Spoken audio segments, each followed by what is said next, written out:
오늘은 사순절 마지막 주일이면서 오늘은 특별히 종려 주일입니다. 그리고 내일서부터 토요일까지는 고난주간이 시작됩니다. 오늘을 특별히 종려 주일이라고 한 것은 예수님께서 메시아로 이 땅에 오셨고 이제 예루살렘 성에 들어가시면 이번 주에 심판을 받고 죄 없으신 예수님께서 우리를 대속하기 위하여 십자가에 죽으시죠. 그래서 어찌 보면 죽으시기 위해서 예루살렘 성으로 들어가실 때 백성들은 그 사실을 모르니까 만왕의 왕처럼 예수님을 환영하며 많은 인파들이 모여들었습니다. 그리고 종려나무 가지를 꺾어다가 흔들었어요. 이 종려나무 가지는 의와 아름다움과 승리를 상징합니다. 그리고 종려나무 가지를 꺾어 올 만한 그것을 살 만한 여력이 없는 사람은 예수님을 만왕의 왕으로 섬기기 위하여 자신의 겉옷을 펴서 예수님 지나가시는 길에다가 깔아드렸어요. 그리고 많은 사람들이 외쳤습니다. 호산나 다윗의 자손이라고. 그래서 종려주일을 다른 말로는 호산나 주일이다 이렇게 부르기도 합니다. 호산나라고 하는 사전적인 뜻은 오 우리를 구원해 주시옵소서. 그러나 시편 118편 28절의 짧은 기도문이죠. 고하옵나니 이제 구원하소서. 그리고 호산나라고 하는 말은 때로는 찬양의 외침으로도 쓰입니다. 고난주간은 지난 2월 22일 성회 수요일부터 시작해서 사순절 기간 중에 다음 주가 부활주일입니다. 목요일 날 체포되셔서 금요일 날 십자가에 못 박혀 죽으시고 그런 다음에 주일날 다시 살아나셨죠. 그래서 고난주간은 나를 구원해 주기 위하여 오신 예수님, 십자가에 죽으시기까지 순환을 당하신 그 고통을 우리가 깊이 생각하며 나의 신앙을 다시 한번 점검해보고 주님을 닮은 모습으로 우리가 변화되며 바른 제자로서의 삶을 통하여 부활의 영광에 참여하는 것입니다. 그렇기 때문에 우리도 내일서부터는 고난주간 저녁 특별 기도회를 토요일까지 갖습니다. 또 신실한 신앙심이 있으신 분들은 한 끼 금식을 하거나 아니면 자기 체력이 허락되는 한 온전 금식을 통해서 고난에 참여할 뿐만 아니라 그를 통하여 하나님이 주시는 성령의 기름 부으심, 부활의 능력과 권세를 얻는 주간이기도 합니다. 그러면 우리는 이제 한 주간 남아 있습니다. 부활주일까지. 이 기간 동안에 내가 할 수 있는 가장 소중한 일은 무엇일까? 내가 할 수 있는 가장 최선의 일은 무엇일까? 이것은 다른 말로 하나님께서 내가 무엇을 할 때 가장 기뻐하실까? 그리고 이 기간을 통하여 하나님이 내게 원하시는 것이 무엇이며 하나님의 계획은 무엇인가를 우리가 깊이 깨닫고 그 일에 동참하는 우리 성도님들 되시기를 주님의 이름으로 축복합니다. 아멘. 예수님은 태어나시면서 우리를 위한 고난을 겪으셨어요. 성자 하나님이 말씀이 육신이 되어 여인의 몸에 태어난다는 그 자체도 상상할 수 없는 일이었죠. 하늘 영광 그 보좌를 버리고 이 땅에 오셔서 여인의 몸에서 태어나신 그 수치, 그 고통. 그리고 주님의 생애 전체가 고난이었습니다. 태어났을 때 헤롯 대왕은 오해를 해서 태어나시 두 살 미만의 아이들을 전부 죽이라고 이야기했습니다. 예수님은 아기였었을 때 애굽으로 피난하셔서 그 고난을 피하셨죠. 30년 동안 성장하시는 과정, 그리고 십자가에서 인류의 죄를 대속하기 위하여 우리가 아까 동영상에서 본 것처럼 채찍질을 당하시고 가시면류관을 쓰시고 그런 다음에 십자가에서 죽으신 이런 여러 가지를 생각해 볼 때 주님의 생애 전체가 고난이었습니다. 이것은 이미 600여 년 전에 이사야 선지자를 통해서 예언된 말씀이었죠. 그가 찔림은 우리의 허물 때문이었다. 그리고 그가 상한 것은 우리의 죄악 때문이었으며 그가 징계를 받음으로 우리는 평화를 누리게 됐고 그가 채찍에 맞음으로 우리는 나음을 받았다. 어찌 보면 우리 인류 역사상 가장 선하게 사셨던 예수님께서 가장 고통스럽게 죽으신 사건, 이것이 바로 십자가의 죽음입니다. 그 일을 위해서 오늘 예수님은 2000여 년 전에 예루살렘 성으로 들어가셨을 때 많은 군중들이 나와서 예수님을 왕으로, 그러면서 종려나무 가지를 흔들고 자신들의 옷을 펴서 길에다가 깔아드리고 호산나 다윗의 자손을 찬송하던 그날이 바로 오늘입니다. 예수님은 이 땅에 오셔서 섬김의 본을 보여주셨어요. 그래서 어찌 보면 왕으로, 만왕의 왕으로, 작은 유대고을의 왕이 아니라 온 세상을 다스릴 통치자요 만왕의 왕으로 예루살렘 성에 입성할 때 백성들이 환영하고, 특히 예수님께서 십자가에 죽으셨을 때 빌라도 총독이 예수님 십자가 위에 죄패를 붙여놨는데, 그것이 바로 오늘 제목입니다. 나사렛 예수 유대인의 왕이다라는 것이죠. 우선 예수님께서 왕의 모습으로 입성하셨는데 세상의 왕과는 달리 어린 나귀 새끼를 타고 어찌 보면 초라한 행렬이었지만, 그러나 예수님은 만왕의 왕으로 예루살렘 성에 입성하셨다는 거예요.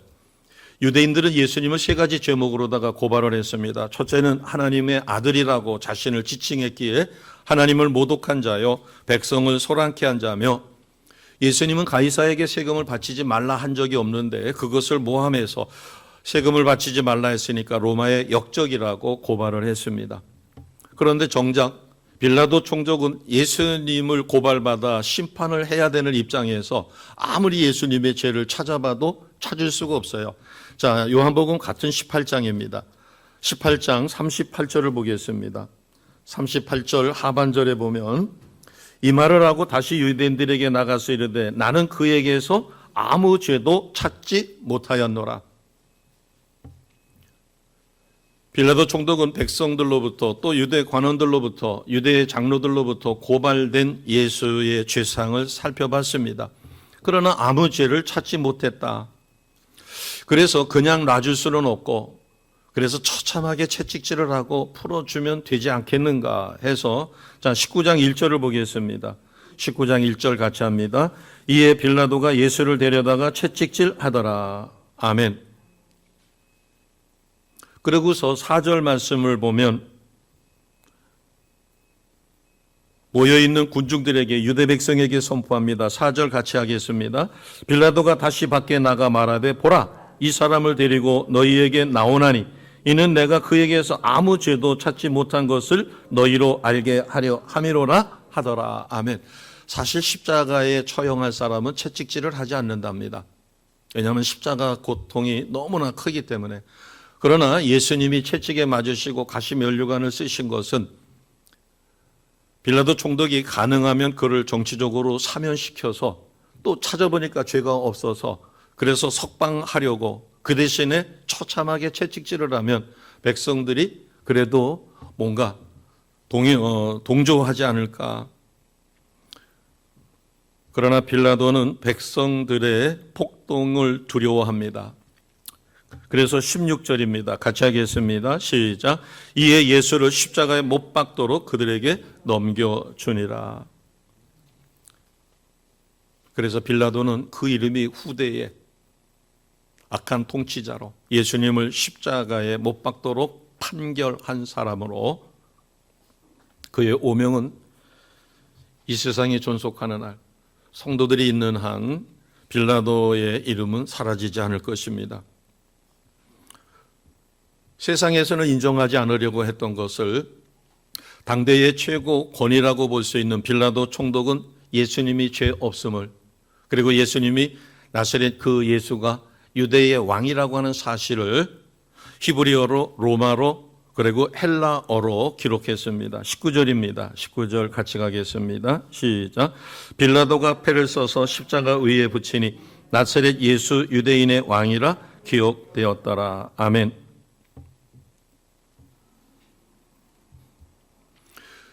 그러자 유대 관원들이, 유대의 대제사장들이 곤란했습니다. 자기들이 부인한 것을 빌라도 총독이 공식적으로 인정한 게 됐죠. 나사렛 예수가 유대의 왕이다. 그래서 그들을 21절에 되지도 않는 이야기를 합니다. 21절. 그러자 빌라도 총독이 거기에 대답한 게 22절이에요. 자, 21, 22절 같이 합니다. 유대인의 대제사장들이 빌라도에게 이르되 유대인의 왕이라 쓰지 말고 자칭 유대인의 왕이라 쓰라 하니 빌라도가 대답하되 내가 쓸 것을 썼다 하니라. 아멘. 그러면 빌라도 총독이 히브리 사람들이니까 히브리 말로 써도 되는데 왜 세 나라 말로 썼을까? 19절에 보게 되면 나사렛 예수 유대인의 왕이라 그렇게 썼습니다. 자, 이 교패를 한번 보겠습니다. 그 죄패의 문구인데 이게 예수님의 십자가 위에 달려 있는 것입니다. 나사렛 예수 유대인의 왕. 이에수스호 나조라이호스호 바실류스 톤 이우다이론. 헬라어로 그렇게 부릅니다.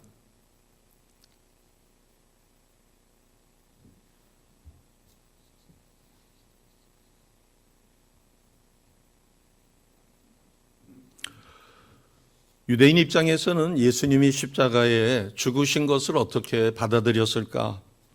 그것은 나사렛 예수는 유대인의 왕인데 백성들이 그를 죽였다 이렇게 인식할 수 있을 것입니다. 그러나 하나님 입장에서 우리 입장에서는 다르죠. 유대인의 왕이셨던 예수님이 그 백성을 위하여 십자가에 죽으셨다.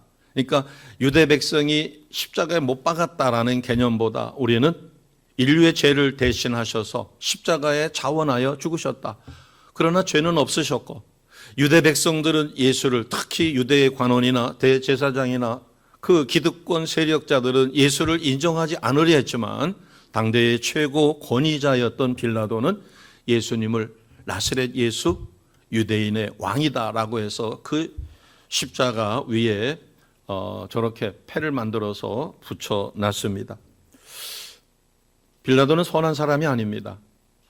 그럼에도 불구하고 악한 자의 손을 통하여 성경 말씀을 온전히 이루시는 하나님의 섭리가 저 교패를 통해서, 죄패를 통해서 명백하게 드러났지요. 메시아 하나님의 나라 왕으로 오신 예수님을 십자가 형틀패를 통해 세상에 예수는 유대인의 왕이었다라고 하는 사실을 증거한 것입니다. 이것이 신앙적으로 어떤 의미일까? 만약에 이스라엘 백성이 예수님을 왕으로, 통치자로, 메시아로 받아들였다면 저러한 것이 필요가 없었겠죠. 그러면 이것을 우리는 삶의 현장에서 어떻게 받아들여야 될까? 예수님이 왕이시라는 사실을 우리가 예수님이 행하신 기적이라든가 어떤 권능 이것만을 보고 예수님을 믿는다. 또 내게 하나님께서 응답하셨어요. 불가능한 것을 응답하셨고 내가 기도한 것에 응답을 받았고 내게 베풀어 주신 은혜가 너무나 감사하고 이것으로 인하여 우리가 예수를 믿을 수 있습니다. 물론 그런 부분도 아주 강합니다. 그러나 그것으로 예수님을 믿는다면 어떤 위기나 어떤 환난이나 고난이 오게 되면 10중 8구는 무너집니다. 말을 바꿔서 이야기하면 사람들은 모세와 같은 삶을 살기를 원해요. 모세는 이스라엘의 위대한 지도자였습니다. 그런데 모세와 같은 삶을 살기 위해서는 모세의 삶을 보면 모세는 80에 불려서 하나님 앞에 40년 동안 진짜 대단한 위대한 지도자로 쓰임을 받습니다. 그러나 쓰임받기 위해서 왕궁에서 생모와 떨어져서 공주의 아들로 40년 동안 훈련을 받습니다. 그것도 연단이겠죠. 그 다음에 살인자가 되어서 광야로 내쫓겼을 때 광야에서 그는 가장 낮은 신분으로 40년 동안 하나님의 독특한 방법으로 양을 치며 처가살이를 통하여 연단을 받습니다. 그러면 모세처럼 쓰임받기를 원한다면 우리는 하나님 앞에 그렇게 기도해야 할 것이에요. 하나님, 제가 모세처럼 쓰임받기 원하오니 모세처럼 저를 연단하여 주옵소서. 쓰임받는 게 먼저가 아니라 연단이 먼저일 것입니다. 모세는 무려 80년 동안이나 연단을 받고 80세에 붙들려서 40년 동안 쓰임을 받았어요. 나를 통해서 기적이 일어나고 하나님의 능력이 나타나는 것은 쉽습니다. 하나님은 마른 지팡이 에스겔 골짜기에 죽어서 바싹 말라 버린, 그래서 허옇게 편 마른 뼈를 통해서 군대를 만드신 하나님이에요. 하나님이 능력자로 쓰시는 것은 어려운 게 아닙니다. 그러나 내가 능력자로 쓰임을 받기 위해서는 예수님처럼 나 자신을 십자가에 못 박아야 합니다. 출세하고 싶은 욕망, 세상적으로 편하고 쾌락을 즐기고 세상적으로도 흥청망청 살고 싶고 그러면서도 신앙생활을 잘하고 싶고 이 두 가지는 두 주인을 섬길 수 없는 거죠. 그래서 그때그때마다 나 자신을 십자가에 못 박고 하나님께서 원하시는 삶을 살아가기 위하여 우리는 철저히 나는 죽고 예수만 살아나는 그런 삶을 살아야 합니다. 나 자신을 부인하고 나를 내려놔야 돼요. 바꿔 이야기하면 이제는 예수 믿고 나의 인격이 아니라 지금까지 형성되었던 나의 성품이 아니라 성령께서 나를 변화시키는 예수 닮은 성품으로 우리는 온전히 변화가 되어야 합니다. 세상 사람들은 복을 좋아합니다. 그 복에는 행운이라고 하는 운이 있어요. 요행수가 있습니다. 그러나 신앙에서는 요행수가 없죠. 하나님은 콩 심은 데서 콩 나고 팥 심은 데서 팥 나게 하지만 그러나 때로는 기적을 일으키십니다. 우리는 그 기적이 요행수로 내가 전혀 일도 하지 않고 하나님 뜻대로 살지 않았는데 어느 날 내가 갑자기 모세처럼 붙들려서 위대하게 쓰임받고 세상의 온갖 스포트라이트를 받는다? 그렇게 쓰신 것은 단 한 건도 없다는 사실입니다. 우리에게 은혜를 주신 것은 십자가 밑에 나아가 그 은혜를 받아서 예수님처럼 그렇게 살라는 것입니다. 수만 명이 모이는 교회, 시설이 잘 돼 있는 교회. 그래서 부모들이 그 교회에 선교원도 보내고 거기에 또 유치원도 부설로 있어서 유치원도 보내고 그렇게 좋은 시설에서 수만 명과 더불어서 그렇게 신앙생활하고 하는 것은 좋을 수 있습니다. 그러나 개척교회 불과 몇 명이서 예배 드리는 그러한 교회, 내 자녀가 갈 선교원도 없고 내 자녀가 갈 초등학교도 없습니다. 주일학교가 없기 때문에. 그럼에도 불구하고 하나님이 자기에게 주신 사명을 감당하기 위해서 그와 같은 열악한 환경에서 또 도시에서 농촌으로 이사를 갔더니 그 농촌교회의 열악한 환경에서 하나님이 자기에게 준 사명을 감당하기 위하여 최선을 다하는 믿음의 삶을 산다는 것은 쉽지 않을 것입니다. 하나님의 아들로서 기적을 일으키고 표적을 드러내는 것은 쉬운 일이에요. 그러나 그를 위해서 나를 연단하고 나 자신을 십자가에 못 박는 것은 쉬운 것이 아니죠. 그럼 현실적으로 이렇게 이야기할 수 있습니다. 똑똑한 자녀가 못난 부모를 바른 소리하고 쓴소리 하는 것은 쉽습니다. 그러나 나를 낳아준 부모이기 때문에 부모가 나한테는 짐이요 혹이지만 그리고 내 부모가 참 어떨 때는 창피할 때도 있지만 그러나 부모의 권위를 인정하고 순종하며 지혜롭게 처신하는 것은 결코 쉬운 일이 아닙니다. 오늘 일부 예배를 드리다가 이 말씀을 전하는데 문득 생각나는 고등학교 때 학생이 있었어요. 이름을 이야기하기는 어렵습니다. 그 아이는 반에서 공부를 참 잘했어요. 제가 교직 생활 시작한 지 불과 얼마 안 됐을 때입니다. 경험도 많지 않았을 때 어느 날 그 아이의 부모님이 찾아왔어요. 자기 집이 가난한데 아이들을 위해서 너무나 가난해서 아내가 도망을 갔답니다. 그래서 부산에 일을 하러 가야 되는데 차비가 없으니까 선생님 차비 좀 꿔주세요 그래요. 그래가지고 제가 이제 도와주려고 이렇게 제스처를 취하니까 옆에 있던 선배 선생님이 급하게 저를 부르시더라고요. 장 선생님 저 급한 일이 좀 있는데 미안하지만 학부 형님 잠깐만 좀 계시라고 그러고 잠깐만 좀 만납시다. 일리 좀 오세요 그러더라고요. 선배님이 부르니까 예 그래서 죄송하지만 잠깐 계세요. 급한 일이 있는가 봅니다. 해서 이제 갔어요. 갔더니 귓속말로다가 그렇게 이야기하더라고요. 저분 작년에도 봤었고 재작년에도 왔대요. 아들을 핑계 삼아서 와가지고 담임선생님한테 돈 뜯어가는 사람이라는 거죠. 돈 주면 절대 부산에 안 간다는 거예요. 그러면서 한번 생각해 보래요. 상식이 있는 사람 같으면 아무리 힘들어도 자식이 담임한테 와가지고 돈을 빌려가겠느냐. 절대 빌려주면 안 된다는 거예요. 저는 꽤 충격이었습니다. 그래서 그 아이에 대해서 관심을 가졌어요. 그래서 자주 만나서 대화도 나누고 그러던 어느 날 여름철이 됐습니다. 아주 뜨거웠던 날이라고 생각해요. 저는 그때 자가용이 없어가지고 오토바이를 타고 다닐 텐데 여기서 이야기하면은 여기서 구성전 가기보다 더 멉니다. 목행리라고 해서 시내에서 한 30리 길이죠. 그래서 오토바이를 타고서는 평일 여름철에 한여름 땡볕에 갔는데 분명히 사람도 있고 신발도 있는 것 같고 문도 열려 있는데 그 아이를 불러도 나오지를 않더라고요. 그런데 안에서 뭔가 부시럭부시럭 소리가 나요. 그래서 예감이 이상해가지고선 아내를 끼웃하고 쳐다보는 순간 저는 엄청난 충격을 받았습니다. 왜냐하면 그 아이가 그 무더운 여름에 공부를 하는데 지붕은 함석 지붕이에요. 얼마나 뜨겁겠어요. 문을 다 열어놓고 책상 4다리만 있는 그런 책상에 앉아가지고 공부를 하는데 너무 더우니까 대야에다가 물을 떠다 놓고 발을 담그고서는 그러고 공부를 하는데 위통은 벗어제키고 팬티만 입고 하더라고요. 너무 더우니까. 그런데 담임 선생 소리가 들리니까 놀래가지고 이제 막 발 닦고 이러느라고 쫓아나오지 못한 것 같아요. 그것을 보는 순간 참 충격적이더라고요. 다른 아이들은 그늘에서 쉬거나 아니면 저기 할 텐데 나중에 알은 이야기지만 아침에 학교 오기 전에 우유 한번 돌리고 신문 돌리고 그런 다음에 동생들 돌보고 아버지 밥상 차려드리고 그리고 학교를 옵니다. 힘들지 않느냐 뭐 이렇게 등등 하니까 어지간하면 원망도 하고 불평도 하고. 그때 그 아버지가 왔다 갔었을 때 나중에 오랜 시간이 지난 다음에 그렇게 이야기하더라고요. 일전에 아버지가 오셨다 갔다는 이야기를 뒤늦게 들었습니다. 죄송합니다. 그래서 그건 네가 죄송하다고 할 일이 아니지 않느냐. 그래서 혹시 아버지 때문에 불편하지 않느냐 그랬더니 눈물이 핑 돌면서 짧게 이야기하더라고요. 그래도 아버지잖아요. 그 아이는 나중에 졸업할 때 다른 아이들은 한 군데 가기도 힘든데 그때 당시에 조흥은행, 그다음에 한국은행 그리고 국민은행인가 제가 기억이 그렇게 됩니다.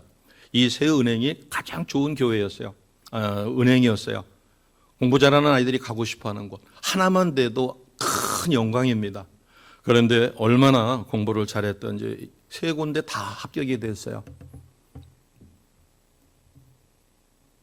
졸업하고 나서는 연결이 잘 안 돼서 어떻게 됐는지는 모르지만 결혼했다라는 이야기까지는 들었습니다. 부모가 오죽하면 오죽 못 났으면 담임에게 와서 그것도 새로 이제 새 학년이 올라간 담임한테 와가지고 부산에 일하러 갈 테니까 기차비 좀 달라고 이야기하는 부모.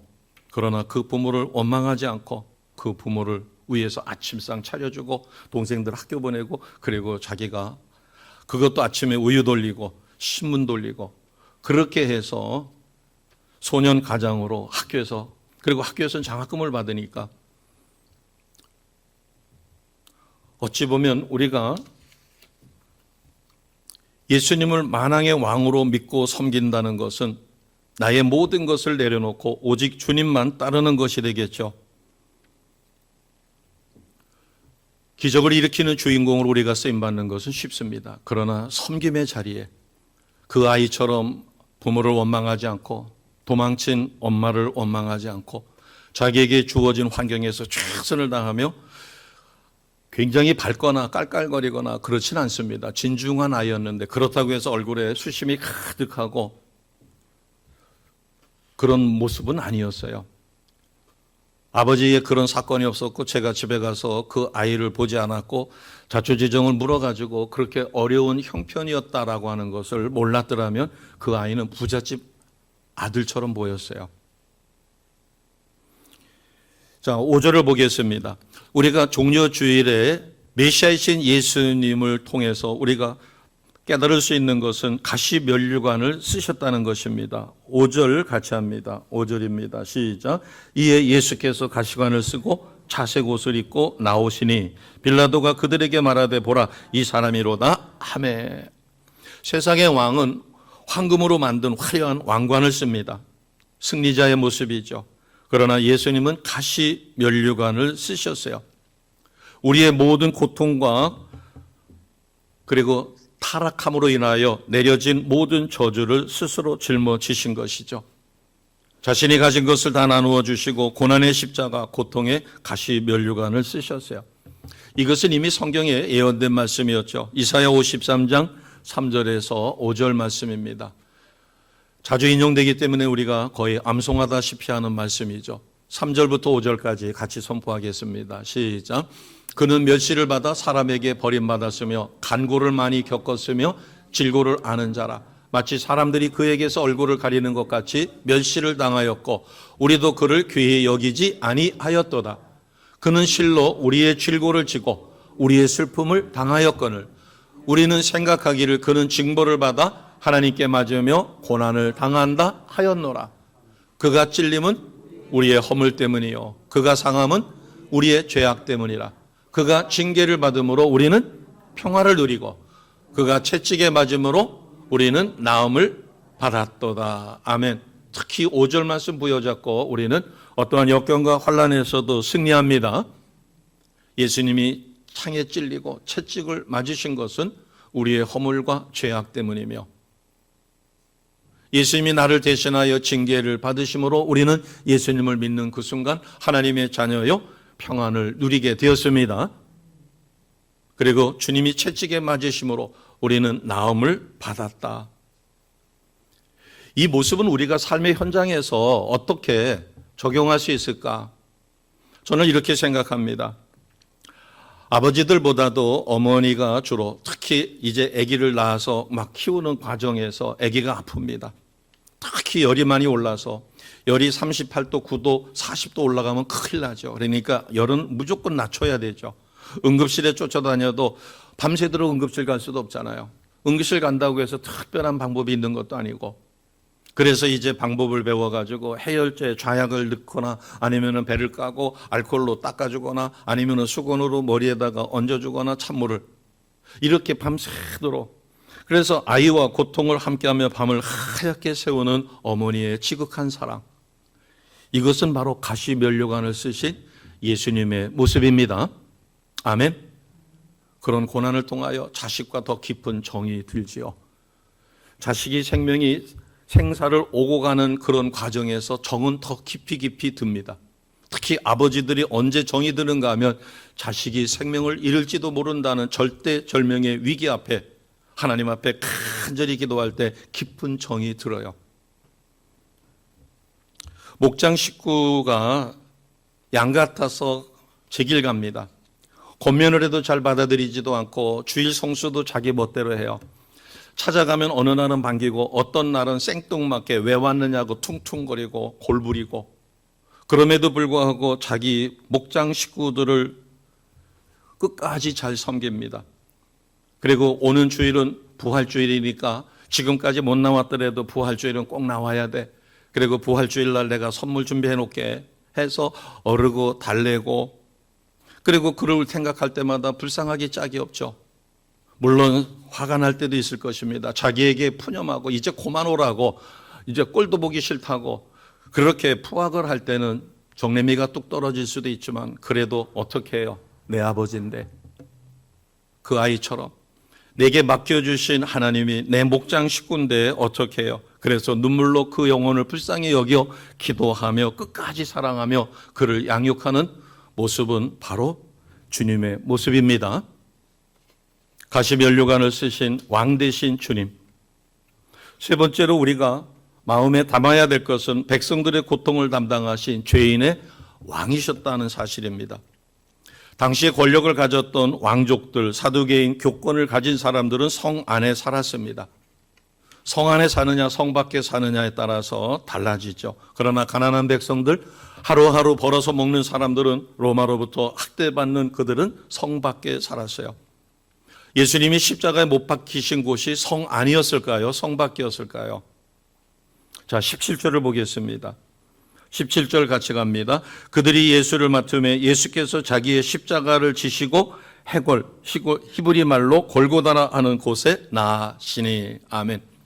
성전이 있고 시온산이 있고 기드온 골짜기가 있고 겟세마네 동산이 있습니다. 그 왼쪽 번 성문 밖에 골고다 언덕이 있죠. 경사가 진 곳이기 때문에 언덕이라고 표현을 합니다. 예수님은 성문 밖 골고다 언덕에서 십자가에 못 박혀 죽으셨어요. 예수님 당시에도 권력자, 왕족들, 그리고 사두개인이나 교권이 있는 사람은 성 안에 살았지만 가난한 백성들은 성 밖에 살았던 것처럼 예수님은 성 안이 아니라 성 밖에 골고다 언덕에서 십자가에 우리를 위하여 죽으신 것이죠. 십자가에 달리셔서 우리를 구원하시기 위하여 예수님은 기적을 이루 헤아릴 수 없을 정도로 많이 일으키셨죠.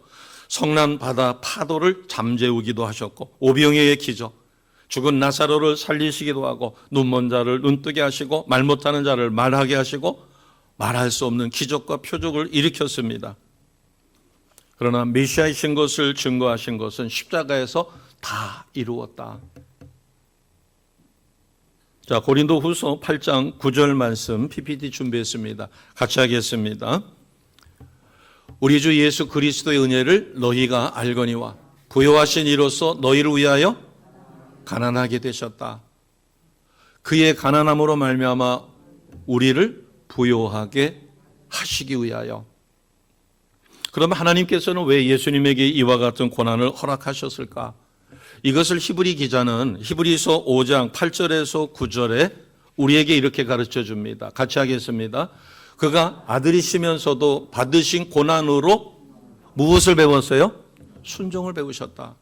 예수님은 하나님 아들이시기 때문에 성자 하나님이시기 때문에 순종을 배우실 필요가 없어요. 그러나 육을 입고 오셨기 때문에 고난을 통하여 순종을 배우시고 우리에게 본을 보여주신 것입니다. 9절입니다. 같이 합니다. 온전하게 되셨은즉 자기에게 순종하는 모든 자에게 영원한 구원의 근원이 되셨다. 그래서 하나님은 고난을 허락하셔요. 자, 이것을 우리가 받아들이면 이런 거죠. 우리가 고난이 없었다면, 우리가 어떤 역경과 환난이 없었다면, 계속 승승장구하기만 했더라면 얼마나 교만했을까? 겉으로는 겸손하고 자기는 교만을 전혀 모르는 거지만 그러나 영적으로는 교만한 거죠. 제가 자비량으로다가 의료 선교를 가는 팀이 있는데 필리핀에 가장 못 사는 스모키 마운틴이라고 하는 쓰레기 더미 산 위에 사는 사람들 거기를 방문해서 이제 의료 봉사를 한다고 그래서 저희 식구랑 둘이서 자원해서 참여를 했습니다. 저녁에 예배 중에 어떤 분이 기도를 하는데 그 기도 그러면서 눈물로 회개를 하더라고요. 그런데 그 기도 내용이 바로 저의 모습이더라고요. 기도 내용은 딴 것이 아니라 자기의 교만했음을 용서해 달라는 거예요. 저는 거기에 교만한 마음과 가지고 간 적이 없습니다. 그들보다 위에 서서 우월한 감정을 안 가졌어요. 그런데 거기는 스콜이라고 하는 비가 내립니다. 걷다가 보면은 발을 잘못 디디면 물이 칙 하고 튀어오르는데 그게 꾸정물이에요. 꾸정물이 아니라 쓰레기 산 더미에서 쓰레기 썩은 물입니다. 저는 상상도 할 수 없는 그런 모습으로 그냥 햇빛만 가릴 수 있고 비만 가릴 수 있고 그 다음에 문도 제대로 없어요. 창문도 마찬가지고 그 다음에 밥을 먹는데 파리가 새까맣게 달라들고 얼굴이고 파리고 뭐고 애들이고 와 저런 상황에서 어떻게 밥을 먹나 할 정도로 그런데 그것도 못 먹는 아이들이 수두룩하다는 거죠. 그런 데를 하루 종일 다니다가 보니까 하나님 앞에 감사하는데 어느 순간 나도 모르는 사이에 그들을 위에서 내려다보며 불쌍히 여기고 있더라고요. 그런데 진짜 겸손하게 불쌍히 여기는 게 아니라 우월의식을 갖고 있는 것 같았어요. 몰랐었는데 저녁에 어느 아이가 회개하며 울며 하나님 저의 교만함을 용서해 주세요 하고 하는데 성령께서 감동을 주니 그 모습이 바로 저의 모습이었어요. 하나님이 우리에게 고난을 허락하지 않는다면 우리는 얼마나 교만했을까? 그리고 이웃의 어려움도 누가 그러죠? 눈물 젖은 빵을 먹어보지 않은 사람은 빵이 없어서 고통당하는 사람의 고통을 모른다고. 많은 사람들이 하나님 보좌에 계신 휘황찬란하며 영광스러운 모습만 보고 그 능력을 원한다면 하나님은 마른 막다기를 통해서도 그런 능력을 나타낼 수 있어요. 그러나 우리가 주님이 달리신 십자가의 그 고통을 이기시고 죽으시고 그것을 승리하여 부활의 영광을 우리에게 주셨습니다. 그것에 참여하지 않는다면 마지막 한 주간 남은 고난 주간마저도 우리가 빈둥빈둥 대충 그렇게 신앙생활 한다면, 그러면서도 하나님 앞에 능력의 종으로 붙들려 쓰임받기를 원한다면 과연 그것이 가능할까? 주님이 달리신 십자가의 고난, 고통 속에 승리하신 그 예수님을 닮아가려고 우리가 최선을 다하며 나에게 주신 어려운 환경을 감사함으로, 믿음으로, 성령의 도우심으로 극복하려고 할 때 주님은 우리에게 크신 능력과 권능을 주시며 우리는 모든 것을 이기는 참된 능력의 종이요 성도가 되어지리라 믿습니다. 아직도 채워지지 않는 것을 달라고만 하는 성도, 평생 만족함 없이 진실로 하나님 앞에 감사를 못할 것입니다. 왜? 하나 채워지면 또 달라고 하고 이것 채워지면 또 원하는 게 있겠죠. 그러나 십자가에 달리신 예수님을 바라보며 주님은 자신을 쳐서 죽기까지 복종하신 것처럼 나 자신 죽어지기 원합니다. 십자가에 저를 온전히 못 박을 수 있도록 도와주옵소서 하며 하나님 앞에 간절히 기도하고 부활의 능력, 하나님의 형상을 회복하기를 원하고 주님의 온전한 인격을 본받아 세상 사람들이 나를 통하여 예수를 보고 예수의 향기를 드러낼 수 있는 하나님의 백성으로 사라지기를 원할 때 하나님은 우리를 통하여 놀라운 일을 이루어 주십니다. 내가 구하지 않아도 하나님은 나를 높이실 수밖에 없어요. 우리는 예수님의 인격으로 온전히 본받아 주님의 향기를 드러내는, 그래서 많은 영혼을 구원하는 주의 백성 되시기를 주님의 이름으로 축복합니다. 아멘. 십자가에 달리신 왕 대신 예수님 앞에 나아갈 때 천국이 열립니다. 십자가의 고난 속에서 우리는 하나님의 풍성한 사랑을 맛보게 되겠죠. 주님의 십자가를 보지 않고 회개하는 것은 윤리적인 회개요 뉘우침에 불과합니다. 가룟 유다도 뉘우쳤어요. 가룟 유다도 후회했어요. 그러나 그는 돌아서지 않았습니다. 주님을 바라본 것이 아니라 세상적으로, 윤리적으로 뉘우쳤어요. 그리고 자기 스스로 목숨을 끊음으로 진정한 회개에 이르지 못합니다. 베드로는 주님을 배반까지 했지만 진실로 회개하고 다시 주의 제자의 자리로 돌아갑니다. 주님이 찾아와서 그를 일으켜 세울 때 진실로 주님을 영접하고 주님의 제자다운 삶을 살기 위하여 뼈를 깎는 노력을 행하죠. 그랬을 때 베드로는 수석사도로서 부끄러움이 없는 삶, 그래서 본이 되는 삶을 살아가게 됩니다. 십자가를 지신 예수님, 왕 되신 예수님, 가시면류관을 쓰신 예수님, 죄인의 왕으로 우리를 섬겨주신 그 예수님을 사모하며 따라갈 때 우리 심령 속에는 천국이 이루어집니다. 그리고 우리는 매 순간 감사하며 행복한 믿음 생활 영위할 수 있어요. 왜냐하면 예수님은 십자가에 못 박혀서 그는 살아생전에 공도 없습니다. 행한 것이 아무것도 없어요.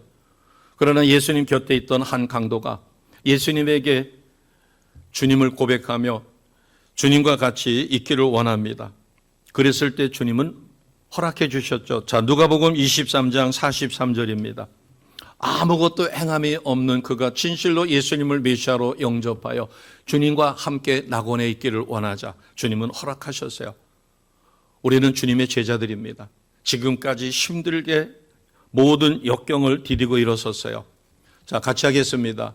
예수께서 이르시되 내가 진실로 내게 이르노니 오늘 내가 나와 함께 낙원에 있으리라 하시니라. 아멘.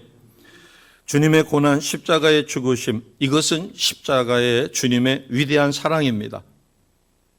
이것을 우리가 체험하게 될 때 다음 주에 누리게 될 부활의 능력, 그리고 이번 주 목요일 날은 주님이 최후의 만찬에서 제자들의 발을 씻겨주신 세족일이죠. 그리고 이번 주 금요일 날 체포돼서 십자가에 못 박히셔요. 그리고 토요일 하루 무덤에 계셨다가 이틀을, 그리고 그 다음 새벽에 살아나셨죠. 만왕의 왕이시며 인류를 구원하신 예수님의 십자가 고난에 동참하셔서 부활의 능력을 누리시는 우리 모두가 되시기를 주님의 이름으로 축복합니다. 아멘. 기도드리겠습니다.